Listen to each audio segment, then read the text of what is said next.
Only on Fox, a murder suspect faced a judge today after the manhunt earlier this week left a Georgia community shaken. Deputies say the suspect killed a man, then shot and stabbed a woman. Hart County Deputies say Larrendrick Tabor shot and killed Larrendrick Alexander, then led them on a 12-hour manhunt. This is video of Tabor's arrest on Tuesday morning. A judge denied Tabor's bond and he remains locked up in Hart County. The Hart County Sheriff says Tabor may also be connected to Marika Scott. His body was found in a retention pond in Anderson County last week.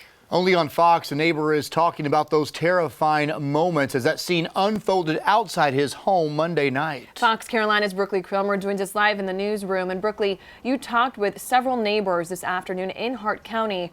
What did they have to say?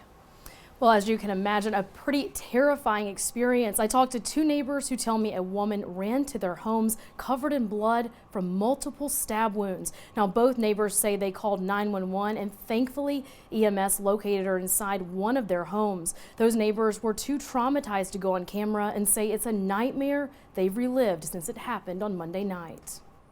William Jordan says the scene outside his house on Monday night is unlike anything he's ever witnessed. From my driveway all the way up to the end, as far as I could see, there was law officers' cars and the lights blinking. We're not used to something like that happening in our neighborhood, because for 50 years, until this happened, it was quite a nice, quiet neighborhood, Across the street, chaos along Friendship Road. Hart County deputies were looking for this man, Larrendrick Tabor. They say he killed a man, then stabbed and shot a woman and took off.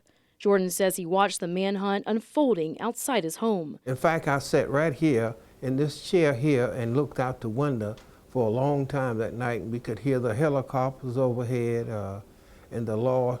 In fact, they came up our driveway. They stayed there all night, We'd get up during the night and look out the window, and in fact, we didn't sleep much that night. Then Jordan says he got a call. We got a telephone call that night saying that don't answer your door or don't unlock the door to let anybody in, because there was the man that did the shooting was in the area. I thought, maybe that he could come by and knock on the door or something. It just frightening. The sheriff tells us the 12-hour manhunt ended on Tuesday morning.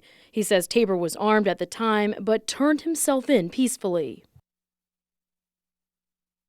Now, the female victim was taken to the hospital with multiple stab wounds and a gunshot wound to her leg. On Tuesday, the sheriff's office said she's in stable condition with non-life-threatening injuries. Live in the newsroom, Brooklyn Cromer, Fox Carolina, the 10 o'clock news.